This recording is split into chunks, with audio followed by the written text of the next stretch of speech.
Hello and assalamu alaikum. I'd like to welcome each and every one of you to this webinar this afternoon. Speakers and participants alike. I know many of you are connecting in from charitable and humanitarian organizations around the world. By way of introduction, my name is Asim Lone. I am the CEO of Charity Right, and I will be leading the webinar today as your moderator. We have three really interesting speakers lined up, and but I'll talk a little bit about these speakers and what they'll be talking about a little bit later on, inshallah. As I said, I am the CEO of Charity Right. Charity Right is a school meals charity working with refugee communities in global south countries. We have done a lot of work in tech and AI, hence why I was invited to come and do this session. But in this session, I'm representing the Orphans Care Federation. OCF is an international umbrella organization based in Turkey that works to strengthen the orphan care sector through knowledge development, institutional quality, capacity building, partnerships, and advocacy. This webinar is one of a series of webinars that where OCF has brought together experts, practitioners, and institutions to discuss emerging issues affecting orphan care and to translate professional dialogue into practical guidance and stronger institutional readiness.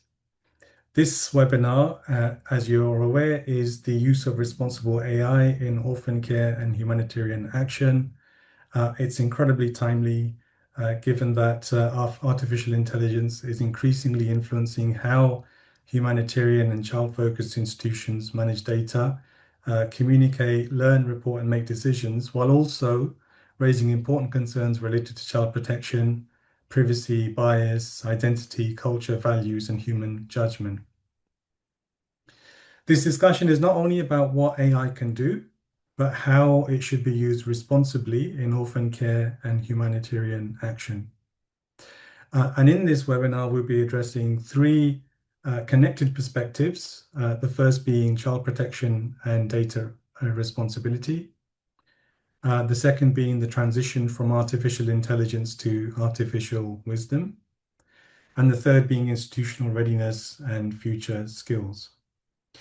I would like to note that the webinar is being delivered in English with simultaneous Arabic interpretation and is intended for charitable and humanitarian institutions worldwide. If anybody wants to listen to the Arabic interpretation, there is a comment that we've pinned in the chat window for you to follow instructions on how to do that. And also any institutions wishing to learn more about OCF, its membership or its services may contact the Federation through its official platforms or by email at info@orphans.com. Okay, so before we get into the first speaker in the first session, let's just get through some housekeeping. So as I mentioned, this webinar is being delivered in English with simultaneous Arabic interpretation. We will try to make time for Q&A after each session, and those questions can be submitted through the Zoom chat and via social media platforms. The team will collect, summarize, and forward any questions. And if we've got the time, what we'll also do is we'll unmute individuals for them to actually speak their question. But really, we've only got about an hour, and there's a lot to get through. So if we've got the time, we'll do that, inshallah. What I would ask is for everybody to have their cameras on where possible.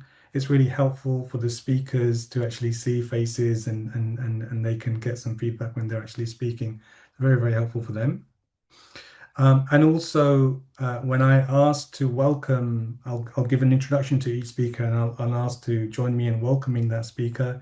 If I could just ask for everybody to react with a heart reaction, just as a way of welcoming the speaker. Normally, if we were in a physical space, we would clap.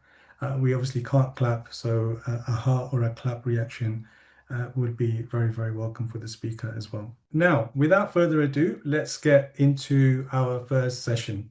And I'd like to introduce our first speaker. Dr. Fadi Amroush is a digital transformation and AI expert and a behavioral economics consultant. He holds a PhD in behavioral economics with an academic background in computer science. Dr. Amroush is an independent consultant who has worked with governments, international organizations, universities, and private sector organizations on digital transformation and the adoption of artificial intelligence. Throughout his career, he has trained thousands of professionals across the MENA region and regularly serves as a researcher, consultant, and keynote speaker on topics including AI, digital transformation, behavioral economics, and e-learning. Today, he'll explore one of the most important challenges facing organizations that work with children. How can we harness the power of artificial intelligence responsibly while protecting children's rights, privacy, and data security? I'm really looking forward to his presentation because one of the things that he'll be talking about is actually an experiment that we did at Charity Right around AI. But I'll leave that with him to talk more. Please join me in welcoming Dr. Fadi Amroush. Thank you, Mr. Asim. I'm very excited to be with you today, and thank you for inviting me for this impressive workshop. So I will start my presentation. Actually, I would prefer, to switch off my camera because I'm not sure about the quality of the internet here because I'm traveling. So just to be in save mode, no more. Please, that's absolutely fine. Thank you. Okay, I will start sharing. Let me start with a difficult question. What if the child we see in a charity campaign is not a real child? The image may look real. The poverty may be real. The suffering may be real, but the person in the picture was created by artificial intelligence. This may give charities a new way to protect children's privacy and respect. But it may also make donors think they are looking at a real child and a real moment. Today, I will not say that AI images are always right or always wrong. I will look at where they can help, where the risks begin, and why charities must be open about using them. Charities are already using generative AI in their daily work. A 2024 survey of charities in the United Kingdom found that 58% were using it mainly to write website content and public messages. 39% were using it for communication inside the organization. 37% were using it for research and collecting information. And 24%, almost one charity in four, said they were testing it in fundraising. These numbers show that AI is no longer only a future idea. It is already part of charity work. AI-generated images are part of this change. They may solve a privacy problem because charities can show a difficult situation without showing a real child. But risks begin when the use of AI is hidden, when private information is placed in AI tools, or when an image is designed to create stronger feelings than the real situation. Charities use images because an image can explain a problem very quickly. A photograph of a child can make a distant problem feel close and personal. It can attract attention and encourage people to donate. But there is also a cost. A real photograph may show a child's face, home, school, health problem, poverty, or family situation. A young child may not understand that the photograph could remain online for many years. Other people may copy it, share it, change it, or use it for another purpose. So charities face a difficult choice. A real photo may feel more honest, but it may expose the child. An AI image is not a real photograph, but it may protect the child's identity. The question is whether charities can show a real problem without making people believe that an invented child is real. Charity Right provides school meals for children in poor communities. The organization tested a direct question. Would donors react differently to a real photograph and an AI-generated image? It used both types of images in its advertising and compared the results. The fundraising income was almost the same. The cost of the advertisements and the number of people who clicked were also very similar. This result is important. It suggests that an AI image may support fundraising without using the face of a real child. But the fundraising result did not answer the question of trust. When Charity Right later told people that it had used AI, opinions were divided. Some people supported the idea because it protected children and saved money. Others felt that charity campaigns should use real photographs of real people. So the two images may produce similar donations, but they may not produce the same level of public trust. Charity Right made an important decision after the test. It did not keep the use of AI secret. It told people that some of the images were made by AI and asked for their opinions. Some people saw this as a useful way to protect children. Others felt uncomfortable because fundraising depends strongly on trust. This case teaches us something important. Telling people about AI does not make every use acceptable. But without this information, donors cannot make their own decision. Being open does not end the discussion. It allows a fair discussion to begin. The case also leaves us with another question. Would people give the same amount of money if they saw the words AI-generated image before donating? At the moment, we do not have a clear answer. Furniture Bank in Canada used AI images in a campaign about furniture poverty. Furniture poverty means living without basic things such as beds, tables, chairs, or a safe place for children to study. Furniture Bank wanted to show this problem without photographing real families during very private and painful moments. So, it created images based on real situations. The images showed children doing homework on the floor, families sleeping without proper beds, and homes without basic furniture.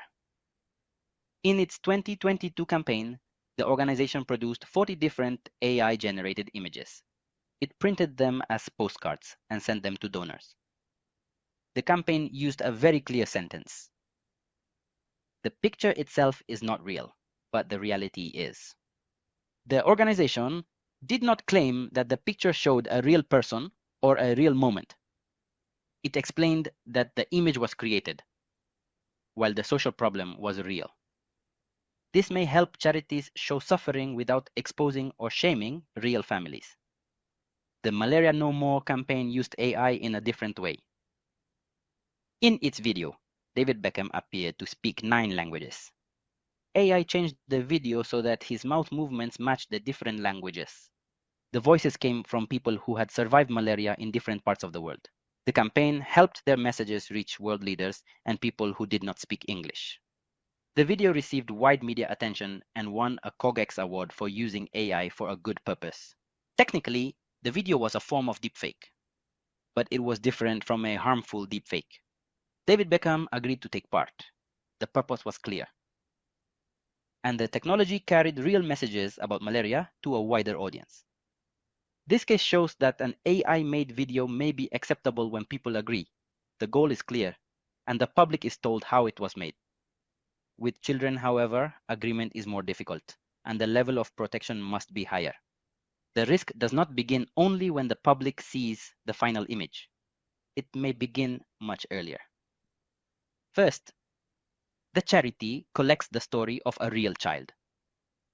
This story may include hunger, illness, disability, losing a family member, leaving a home, or living in poverty.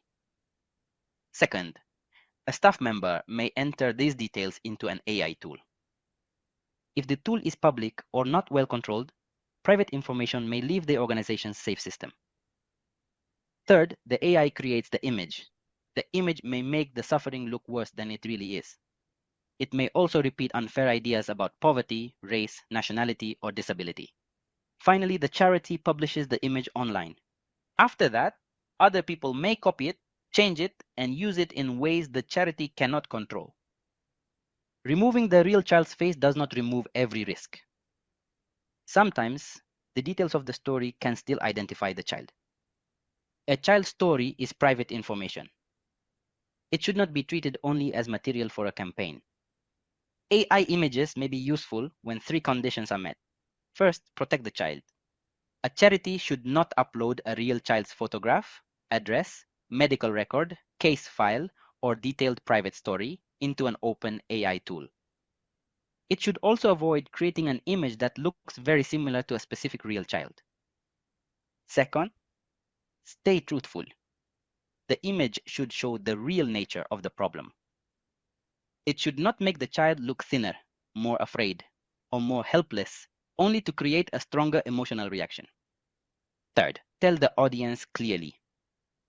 The charity should say that the image was made by AI, that it combines different real situations, or that it does not show a real child. These three conditions do not solve every problem, but they help us see the difference between protecting privacy and unfairly controlling people's emotions. The main limit should be respect. If an image must shame a child or family to get attention, it should not be used. The notice should be clear, visible, and easy to understand. It should not be hidden at the bottom of a page or inside a long legal text. For example, a charity could write AI-generated image based on combined real-life situations. It does not show a real child. Or it could write, this image was created by AI to protect children's privacy. The situation reflects the real conditions faced by families supported by our programs. These sentences protect both the child and the donor. The donor understands that the image represents a real problem, but does not show a real person.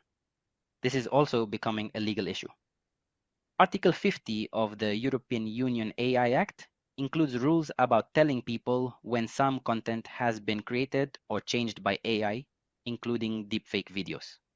These rules are planned to apply from the 2nd of August 2026. For charities, following the law is only the starting point. Their work depends on public trust. A small hidden label may meet a legal need, but it may not be enough to protect that trust. AI-generated images are not always wrong. They may help charities tell important stories without placing real children in public view. But a good purpose does not remove every risk. A charity may say that it used AI to protect privacy. A donor may still feel misled if the image looks like a real photograph and no clear explanation is given. So charities need clear limits. Private information about children should not enter public or uncontrolled AI tools. An AI image should not copy the face of a specific child. The image should not make suffering look worse than it really is. And a charity should not use an AI image as proof that a certain event happened exactly as shown. An AI image can represent a real situation, but it should not be presented as a photograph of a real person or a real moment. The purpose may be good, but the method must also be honest. I do not want to end with a simple answer. AI may help charities stop showing real children during the most difficult moments of their lives. In some countries, it may also offer a practical answer to a legal problem. Germany is one example. German law gives strong protection to a person's right over the use and publication of their image. In general, an organization needs permission before publishing a photograph in which a person can be recognized. When the person is a child, the issue is even more sensitive. For charities, getting clear and valid permission may be difficult. A young child may not fully understand where the image will appear, how widely it may be shared, or how long it may remain online. An AI-generated image that does not show or copy a real child may reduce some of these legal and privacy risks. But it is not an automatic legal solution. If a charity enters a real child's photograph, private story, or medical information into an AI tool, it may still be using personal data. And even when no real child appears, the image may still mislead donors if they believe it is a real photograph. So AI may help solve one problem while creating another. Should charities always tell people when an image is AI generated? Will this reduce donations? Can a positive deepfake be accepted when everyone agrees and the purpose is good? We still need more evidence and clearer rules. AI may give charities a safer way to show a real problem. But the child must remain more important than the image, the campaign, and the donation. Thank you. Thank you so much, Dr. Fadi. What a brilliant presentation, and thank you for bringing that one in on time as well, mashallah. Dr. Fadi, I absolutely love the line from slide 10. If the image needs humiliation to work, it should not be used. I think that's just such a powerful, powerful line and principle. I think that really should govern all of what we do across the sector. So thanks very much for sharing that. Next speaker then is Dr. Ahmad Bozobar, Chairman of DECOM for Consultancy and Training and a strategy consultant, trainer of trainers and keynote speaker with over 30 years experience in the field. He holds a PhD in training curriculum design from the University of Oregon, alongside a postgraduate qualification from Humber College in Canada. Early in his career, he served as Assistant Undersecretary for Applied Education and for Manpower Planning in Kuwait. And since then, he's led strategic planning initiatives for government and private sector organizations across Kuwait, Qatar, Oman, the UAE, and Bahrain. Drawing on decades spent at the intersection of policy, human development, and organizational strategy, Dr. Bozobar will be taking us from artificial intelligence to artificial wisdom, exploring what human judgment, dignity, culture, and values must mean in an AI-driven world. Please join me in welcoming Dr. Ahmed Bozobar. Okay, Bismillah ar-Rahman ar-Rahim. Let me start with the most peaceful and sincere welcome by saying Assalamu alaikum wa rahmatullahi wa barakatuh.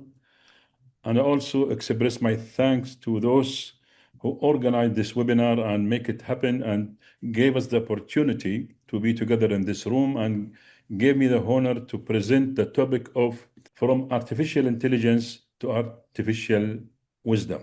We all know what AI can do. Example, this picture that you can see now on the screen, isn't it? Can you see the child with 6 fingers in his hand? This is when AI being used unwisely. That's why we need to tell the organization how to transform its activities from artificial intelligence to artificial wisdom. And let me ask you to join me with this journey from AI to AW. AI is artificial intelligence, how to transform to AW, artificial wisdom, by having 7 messages, practical messages to be applied. Please accept my gift at the end of my presentation. Let's start with this question. Who should shape a child's future, an algorithm or a caring human being? I'm sure everybody in this room will say a caring human being. That's true. That's logic. But the question, how? How can we make this happen? The question is, we all know the power of AI. AI can do a lots of things, writes reports, analyze data, predicts, answer. It is fast, it is powerful, it is smart. But being smarter not always mean being wiser. That's why we need to go to the so-called artificial wisdom. By the way, by artificial wisdom, I don't mean that the machine should be wise. It's not a human being. It's a machine.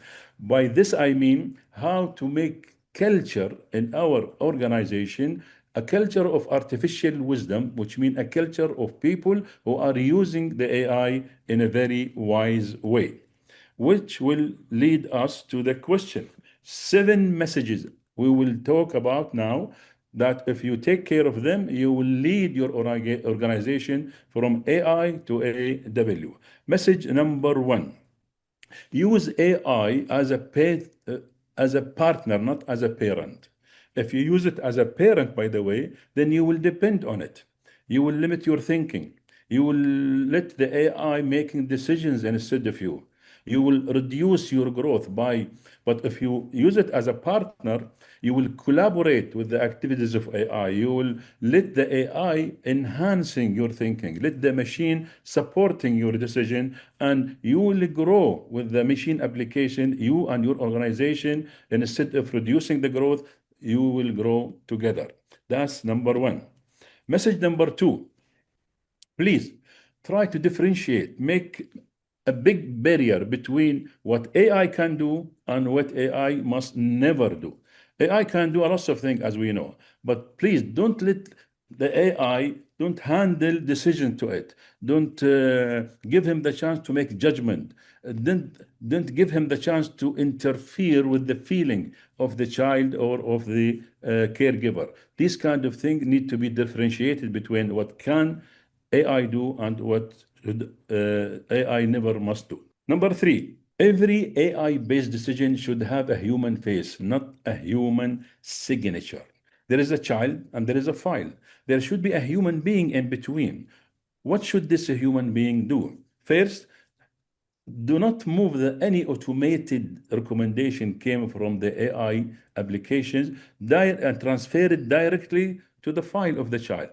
Do something in between. Examine the case. Understand the circumstances. Consider the possible impact of this data, of this information on the child. Then, after this kind of intervention, you can transfer this kind of information to the file. That's why we are saying we don't need a signature. If you sign only without having a human face, then you are not meeting message number 3. Go to message number 4, please. When you don't let the AI see the orphans file as a pure data, as a processed information, as only stored knowledge or stored records. System efficiency is good, but is not enough. What we need to do here is to train our AI to see the child dreams, fears, memories. Every child have a dream of his future. They have fears inside themselves about that will not appear in the report. They have memories with their memories from the past. They might have cultural differences, language difficulties, family history, whether the history of the family he came from or the history of the family he going to. So having an AI being trained to this, that's when you are meeting message number 4. Message number 5, train the people, not just the AI. What does that mean? That means do not invest as an organization, do not invest too much in the latest AI technology, the latest AI application, the latest AI model. Please train the people who are using this model and application. By the way, by training the people, I don't mean the technical training, just the technical instruction. No, I mean train the people on something extra. Train them how to critical thinking skill, using their critical thinking skill to judge the AI result. How to protect data protection knowledge. How to feel confidence and have confidence in questioning any AI result came from the AI application. This kind of training I'm talking about in message number 5, which means the more you are using the technology in a proper way, the more you are trained the people in a proper way, the more you are having a responsible AI, which begins with responsible, well-trained people. Last one, number 6, which is, I think it summarizes all the above. Children are not data. Children are lives. What does that mean? That means as a caregiver, when you see the file, when you see the case, when you have this orphan or child in front of you, please listen carefully to this statement that sometimes it is inside the mind and the heart of the child, and he would like to express it. What is it? When the child says, I have a story. I have a story. Listen to it. Listen to it. Take it from me, not from the file. Take it from me, not even from another caregiver. When you do all these 6, that means we are dealing with the transformation from AI to a W. Then to summarize, number 1, use AI as partner, not as a parent. Number 2, please differentiate but what AI can do and what it should not do. Number 3, please have a human face, not only a human signature, having a human intervention between the file and the child. Number 4, when AI sees the file, we should see the real child, not the child file, the child himself, his feeling, his fear, his dreams, and so forth. Number 5, train people, not only AI systems. And we said that different kind of training need to be done in this way. And number 6, we are lives, not data. Listen to the story when a child say, I have a story. And there is number 7.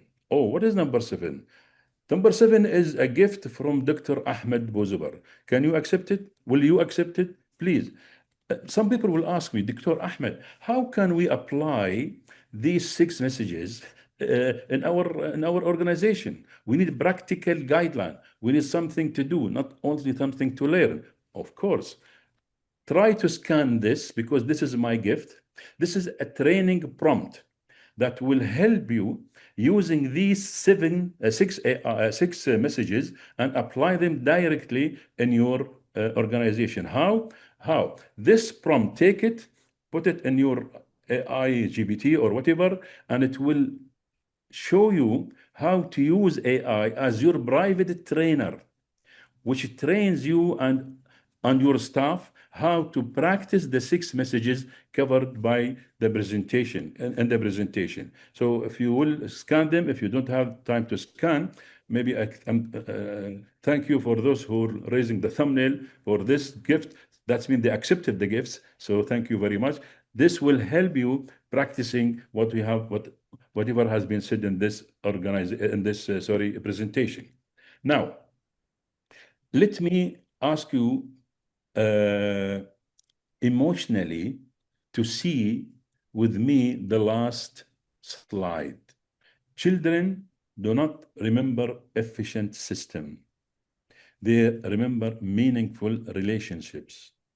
So when you apply these 6 messages, transforming your organization from AI to AW means that you are not only raising the efficiency of your system, you are raising the way of having a meaningful relationship between you and the child or the orphan. I started this presentation with saying Assalamu alaikum, and let me finish it also with Assalamu alaikum from Kuwait. This is Dr. Ahmed Bozobar. I made it short so that I can save time for my next presenter. Thank you very much for giving me this opportunity. Wassalamu alaikum wa rahmatullahi wa barakatuh. Thank you. Thank you so much, Dr. Ahmed. Really, really excellent presentation. It was such I just love how you are putting at the heart of this. Let's move on to the next speaker. Our next speaker is Dr. Ahmed Al-Zeer, CEO and co-founder of DigiSteps, a digital transformation company helping organizations, businesses, and NGOs innovate and drive sustainable change. With over 18 years of leadership experience, he's worked across NGOs, banking, and digital transformation, and has managed large-scale projects with portfolios exceeding $500 million, mashallah. Before founding DigiSteps, he served as hub director at Relief International, leading multidisciplinary teams of over 1,300 staff, delivering humanitarian programs, and he's also held roles at organizations including Save the Children International and Qatar Charity. He holds a PhD from Istanbul Sabahattin Zaim University. My apologies to my Turkish friends for that awful pronunciation. Today, he will be speaking on moving from institutional readiness to future skills, exploring what it takes to empower both institutions and young people to thrive in a fast-changing world. Please join me in welcoming Dr. Ahmed. Okay, thank you very much. Assalamu alaikum. Thank you very, very much for this very interesting 2 sessions by my colleagues.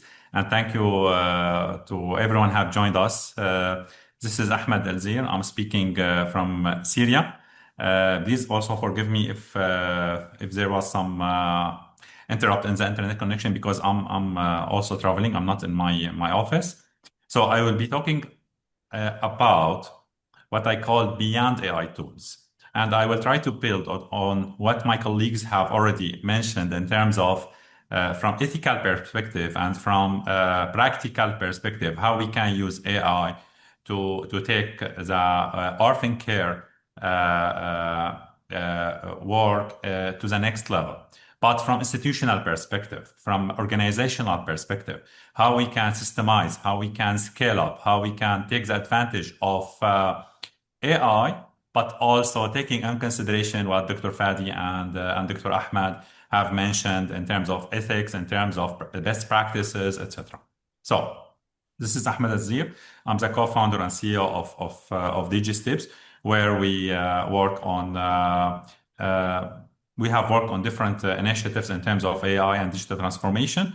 and I have the opportunity to work closely with my colleagues in the orphan care organizations, and most recently we have launched an initiative which I will speak about later. So, what is artificial intelligence? So it's not just about writing a report. I think there's a problem. Just 1 second. You see my screen, right? Yeah, we can see. Yeah. Okay. So when we talk about artificial intelligence, and mainly in the context of orphan cares, it's not just about summarizing a report, writing an email, improving, I don't know, maybe a project proposal, analyzing some data. It's much beyond it. So when I talk about artificial intelligence and orphan care, it's about analyzing information, criticizing information, supporting our decisions and our directions, and what I call exporting from the future, how we can automate tasks, and how we can save some time with what we call the regular work, which really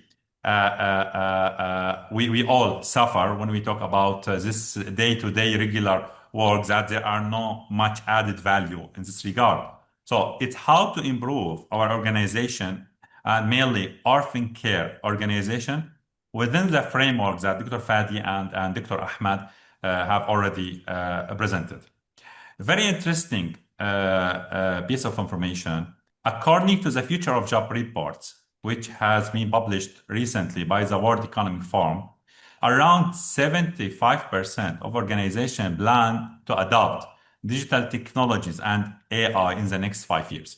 So it's not about, are we going to adopt? Are we going to integrate AI to our day-to-day work? It's not just about if we will do it or not. You have to do it. It's about how you will do it. What is the framework? What is the practice? Where you will implement it? What is your approach? What is your methodology? What is the best practice in this regard? What is the learning curve of your organization to adopt AI? And then how you will measure the impact, and what is the learning in this regard. So it's not that you will do or you will not do it. You have to do it. I'm so sorry to say that, but how you will do it, this is what I'm going to present. So, and when we talk about orphan organizations, there are and mainly about NGOs, and I think here we have colleagues joining us from, I think, more than 40 different countries. There are a term very important in this regard, what we call localization, and how we can localize integrating and using AI in practice. So it's not just the same framework, the same approach. There are, yes, best practices. There are something we should do and many things we should not do, but also we should take in consideration our context, our maybe infrastructure, our culture, our even the legal requirements and data protection and different points that need to be considered. So how we can localize, integrating, implementing, uses AI in practice. And this will have implications in terms of AI services, in terms of the systems that we need to use to learn, LMS system, learning management systems, what kind of digital platforms that we are going to use, to develop in our organization. And then very interesting point, which is what is the business model of your organization, how you will do business, how you will develop your proposal, how you will communicate with your beneficiaries, and how you will use AI in this regard, and then how you will track what you are doing, and how you will build the trust with different stakeholders that you are working with, and lastly, how you will use the cloud systems to increase the efficiency of your organization. So this is really important point. I always encourage to localize what you are doing in terms of AI, digital transformation, best practices, but on the other side, follow the standards in terms of data protection, in terms of ethics and in terms of legal requirements. Okay, so this is regard how AI can open from institutional perspective and new opportunities. And here I will not dig in details. I will just try to present some opportunities for your organization that you can integrate the use of AI and build your own framework, taking in consideration the best practices and standards. For instance, you can use AI to improve your case management and automate the follow-up with a very restricted data protection and data management protocols. You can personalize the support in terms of learning, in terms of communicating with orphans. And then you can, what is really important, is improving your risk management and risk reduction and risk detection by, for instance, if you have a system powered by AI tracking the school dropout, then if the AI have noticed the increase of dropout, then there would be a recommendation. Decision should be taken, indicators for decisions and actions to be taken. Smarter decisions, future skills, which even you can invest with orphans in terms of AI literacy and educating them about digital and career skills. So it's not just about managing your response and your organization, but furthermore to invest with the orphans to build the new generation of AI leaders, AI talents. Okay, so also there are different opportunities in terms of online learning, in terms of automating routine tasks and improving the workflows, in terms of, for instance, recruitment, interviews, improving technical booklets for your operations, analyzing your financial statements. So there are a lot, tens of uses of AI in your day-to-day routine work. What is really interesting is, and I think over the last 3-4 years, we have delivered tens, hundreds of training. Always there are talents in your organization using AI brilliantly. But in all the cases that I have faced, majority of the leaders of their organizations, they don't know that they have this talent working in their organization and using AI in a very, very, very brilliant way.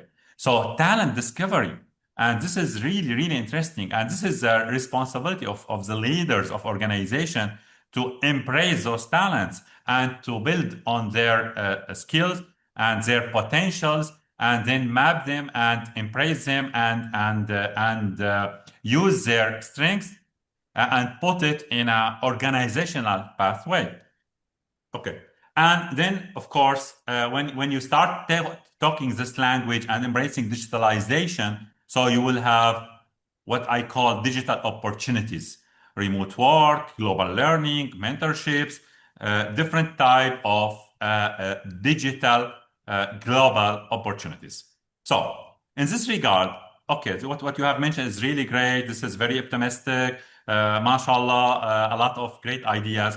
How we can build from leadership perspective, what I call leadership culture in orphan care organization. So we have a framework we have developed and we have implemented with different organizations that we have worked with. First, leaders actively should use AI in our organization, and they should encourage their staff, but again, in a very, I would say, structured, clear, straightforward framework.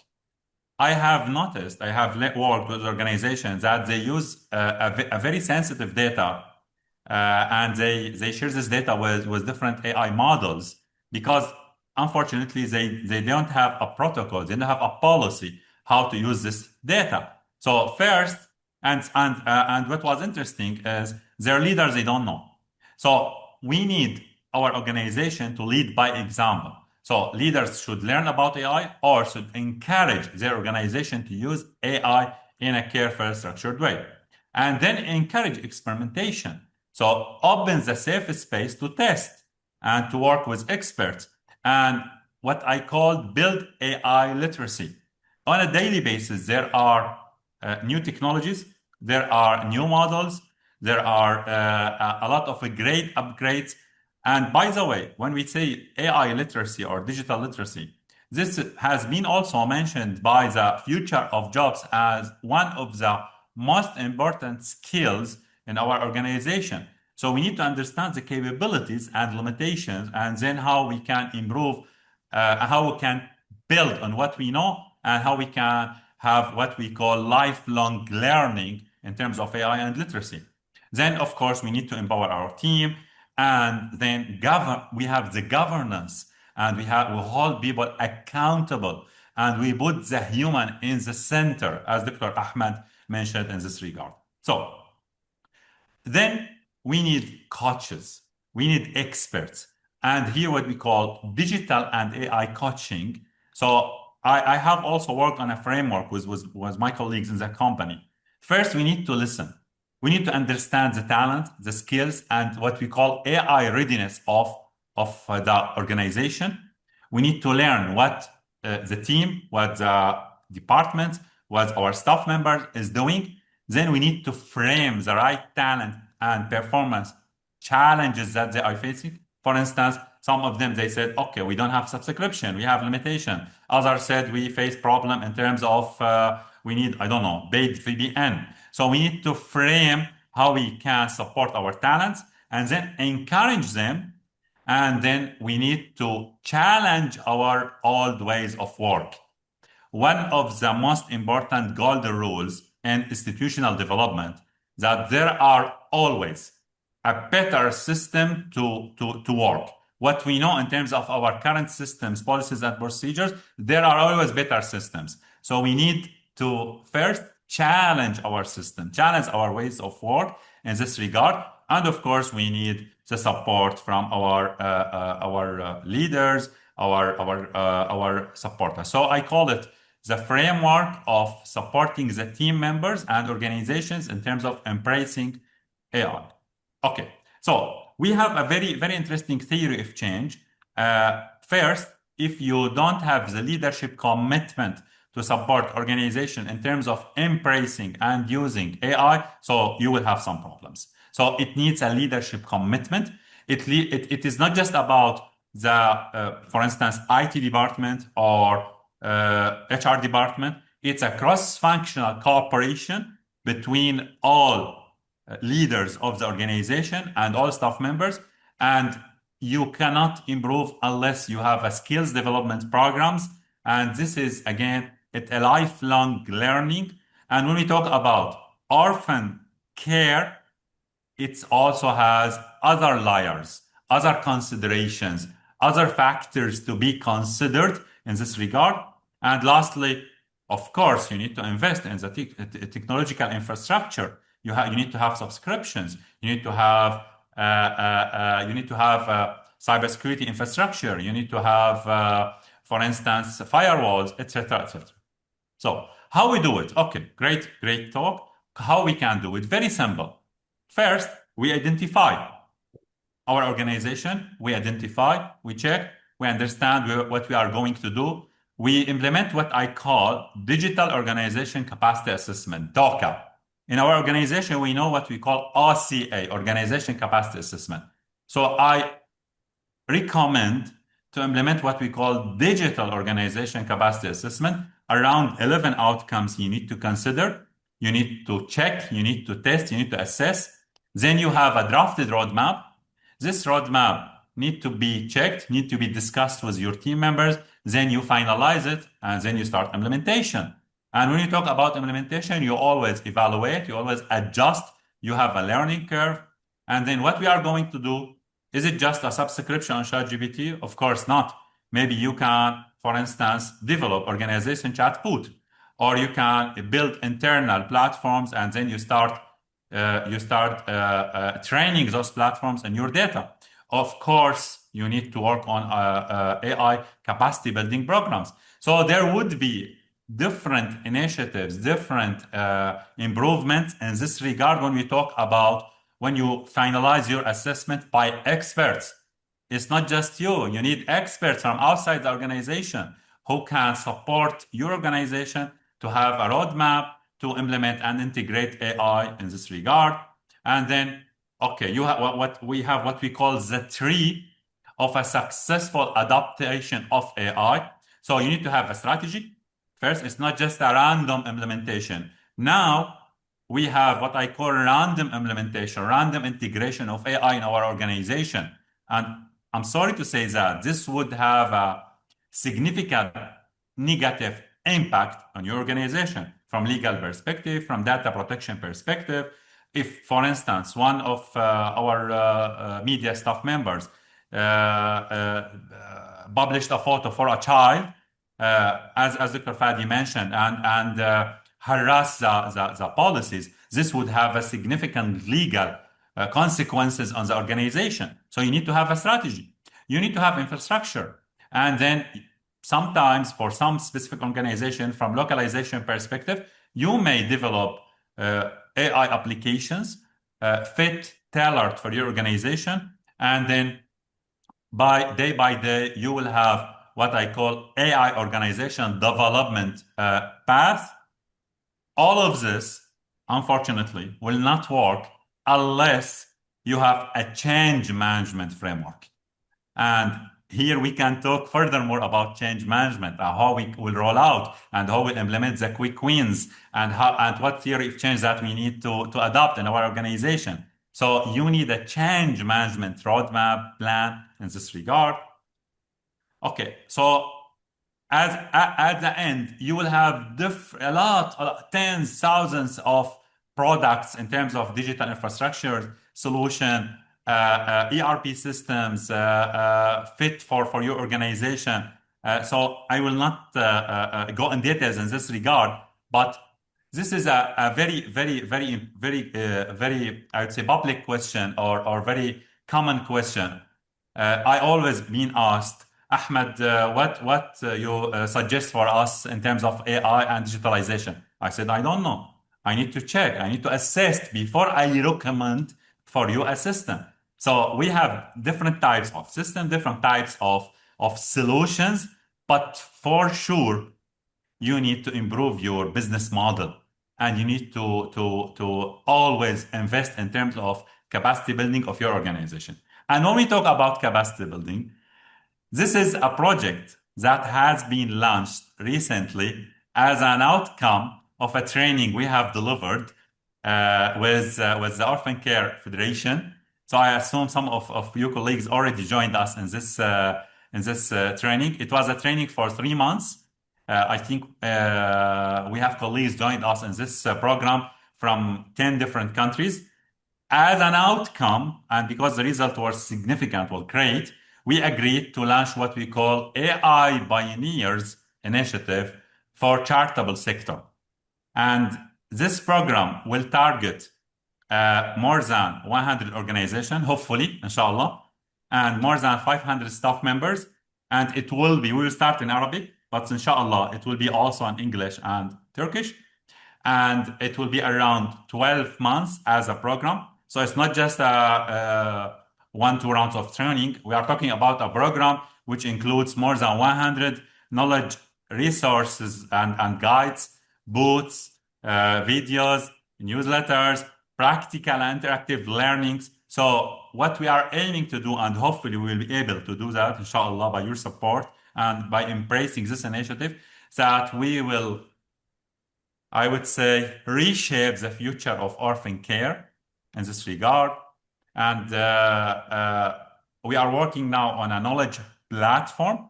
It will be the mind of this initiative. Also, we are working on the training of trainers program in the partnership of the Orphan Care Federation and the expansion in the region. And then lastly, building a community of pioneers in this regard. Thank you very much for listening. And thank you very much again for my colleagues in the Orphan Care Federation. You are really great. You are doing a lot of very, very great job. And also thank you for my colleagues who started the sessions. It was fantastic. And thank you. And this is my account. You can follow me on LinkedIn and different social media platforms. Over. Dr. Ahmed, thank you so much for that really useful stuff and some really good frameworks there for us all to learn from. Thank you ever so much, and thank you to all of the speakers. You've made excellent time, mashallah. You've all stuck to your time, so really impressed with your time management skills as well, mashallah. Okay, so to questions, in fact, we have run out of time, unfortunately, so we're not going to be able to take too many questions. The team has very kindly summarized the questions coming in. So, what I'm going to do is I'm going to put one question to each of the speakers. And this is really like a summary, if you like, of all of the questions or the themes of the questions that have come in. If speakers, if you could just keep your responses as concise as possible, just in the interest of time. So for Dr. Fadi first, how should organizations handle the use of AI generated or AI modified images when they are based on real people's faces or photos, especially in relation to consent, privacy, and child protection? Okay, great. I think thank you for the question and the summarizing. I think it is a very smart question because everyone like creating a new image, but if we build a new image using AI based on a real image, I think it is also a problem. I believe it should be treated like the original photo. AI doesn't remove the need for consent or privacy protection. And the thing here, I think the biggest concern is that the child may be recognized years after the situation. And in online, as you everyone maybe know, anything is online maybe could not be deleted. So using real faces, I think it is more critical than building a new image using AI. So I could recommend that instead of that, building new AI images and mentioning in clear way that it is AI generated, as I said in the presentation, according to real situation, and ensure the compliance with the privacy and child protection laws. And thank you again for this smart question. Thank you so much, Dr. Fadi. Thank you so much. Okay, Dr. Ahmed. What practical control and sorry, Dr. Ahmed Bozobar. Yeah, What? you need to make sure which Ahmed. Yes, yeah, indeed. Sorry, I just remembered. So, what practical control and oversight mechanisms are needed to ensure that AI policies in humanitarian organizations are actually implemented um, rather than remaining only on paper? Well, that's a good question. How to practice it, how to put it Yeah. on reality. Well, I think the first thing we need to do in especially a humanitarian kind of organization, I think number one is to have a clear accountability. I mean, a person who is responsible and accountable on having this policy being followed, because policies will not implement themselves, and we cannot leave this kind of responsibility to scatter in the organization. We need to assign a person, a department, or whatever it is, to make sure that his job or her job to follow up that these kind of policies are being applied. Because if everybody is responsible, there is no one responsible. I think number two, maybe a human review, not only a policy review. I mean, another person who has the human touch. This kind of person is not checking whether the policy is being applied or not. This kind of person checking whether the AI policy being applied are not biased, are not invading child privacy, things like that. Maybe at the maybe the third thing I think is training. We need to train people. Will training should be provided to those people who are applying this kind of policies. This is in short. And thank you for the question. Thank you so much, Dr. Ahmed. Really good answer. Thank you. Okay, so for Dr. Ahmed number two, Dr. Ahmed Al-Zeer. So just building on that, I guess your conversation, your presentation was beyond the policies. So are policies and guidelines enough, or should organizations also use audits, independent reviews, ethics committees, and technical monitoring systems to ensure responsible AI use? Okay, very, very interesting question. One of the organizations working on capacity building and supporting NGOs did most recently a survey. And the result of that survey is that around or more than 75% of the staff members of different organizations participated in that survey using AI on a daily basis. However, less than 30% they consider themselves experts, and unfortunately, less than 3% of the participants in that survey mentioned that they have policies how to use AI in their day-to-day work. So, and this I've read that report, and it was very interesting for me. And this is what we are facing on a daily basis, working with different organizations. So yes, unfortunately, we don't have frameworks. We don't have up-to-date policies where it's a very normal result, because on a daily basis there are new technologies, there are new approaches. We have now different type of I don't know, on a daily basis we hear ChatGPT updated this, Gemini did that, etc., etc. So you need to absolutely have SOPs, standard of procedures, TORs, to frame the use of AI. This is one. And even with the development of the technologies, there are standards that there are very clear what you should do and what you should not do. For instance, you should not share any personal information for beneficiaries, for children, their photos. This is very critical. This is against GDPR and different protocols in terms of data protection. And maybe one day your organization would face legal consequences in this regard, right? So there are policies should be followed. There should be frameworks in this regard. There are a lot of guidelines in this regard organizations should do, but also we need to tailor it in our organization. Over. Wonderful. Thank you. Thank you so much for that. Thank you so much. Okay, I am going to take one question from the people who've got their hands up. I'm just very, very conscious of time. Imran Khan, the name is Imran Khan, PAK. I'll take a question from yourself, if the team can just unmute Imran Khan. If I could just ask you to keep your question very concise, please don't, this is not about self-promotion, just keep your question very, very concise and to the topic of the webinar. Please go ahead with your question and more specifically, who the question is addressed to as well.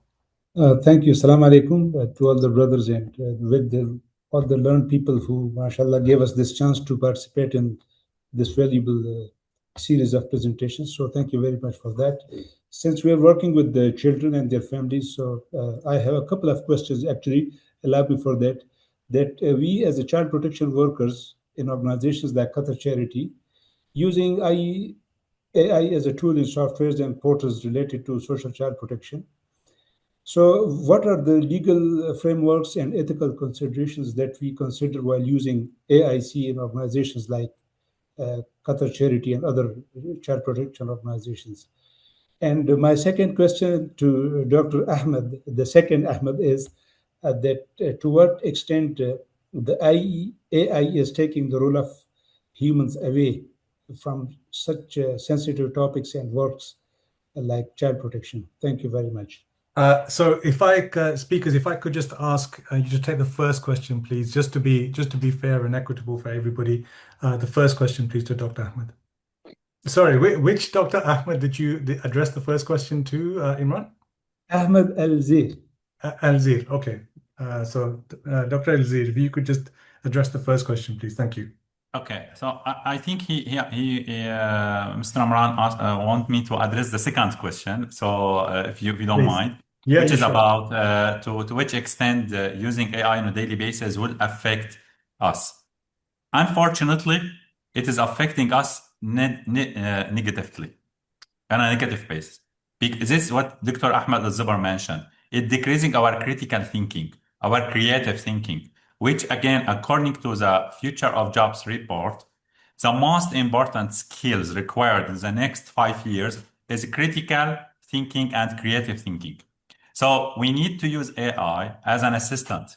It's not just to rely on AI. We are in the middle. The human are in the middle. You need to use it as an assistant. You need to use it as a, for instance, to support you in different types of job, as individual, as department, as organization, as mission. And in this regard, this is a learning journey. It's not just about a training you attended for 10 hours and then khalas, you are, mashallah, you are great. No, it's a long life learning journey on a daily basis. And there will be a lot of painful learning in this regard. We need to address, we need to have the courage, we need to have the framework in this regard. Over. Thank you so much. Thank you so much for that. Okay, I'm going to bring this to a close. My apologies if we weren't able to take your questions. We've done our best in the interest of time, but I think let's try to wrap this up now, inshallah. And so just in closing then, just to remind everybody that the discussion highlighted on the 3 connected messages. The first was an AI in orphan care must begin with child protection, responsible data practices, privacy, and clear safeguards. The second was technology must remain guided by human judgment, dignity, identity, culture, values, and the human touch at the heart of care. And the third was responsible AI should lead to practical readiness, helping institutes use AI realistically and safely while also supporting meaningful future skills for young people. I just want to make a note that following this webinar, so this webinar is not just about the discussion, but really it's the start of a discussion. We will, or rather OCF will be following up this webinar with a brief webinar report, a practical principles and safeguards framework for responsible AI in orphan care, and an institutional AI readiness checklist. These materials will be shared with participants by email once completed. So those of you that registered with your email address, you will be receiving these materials in due course, inshallah. And as I mentioned earlier on, those institutes interested in learning more about OCF, its membership services, possible areas of cooperation, please do contact the Federation through its official communication channels or by email. And once again, thank you to everybody that's participated. Speakers, you've been absolutely amazing. I've learned so much from you. And the questions as well were really, really brilliant. And to OCF, the team at OCF, thank you for really putting together a wonderful, wonderful webinar. So with that, I wish you all well. Have a good day. And hopefully we'll cross paths again soon. Thank you very much. May I say something? Thank you. You are a very good, very tough and good program coordinator. And thanks to the interpreter. This is so we don't forget the interpreter. Thank you very much, Mrs. Huda. Thank you, everybody. Ms. Huda. Brother Asim, that was very wonderful. Thank you very much. Thanks, Thank you so everyone. much. Thank you so much. Thank you, everybody. Thank you. Take care. Assalamu Assalamu alaikum. alaikum. Wa alaikum salam wa rahmatullahi wa barakatuh.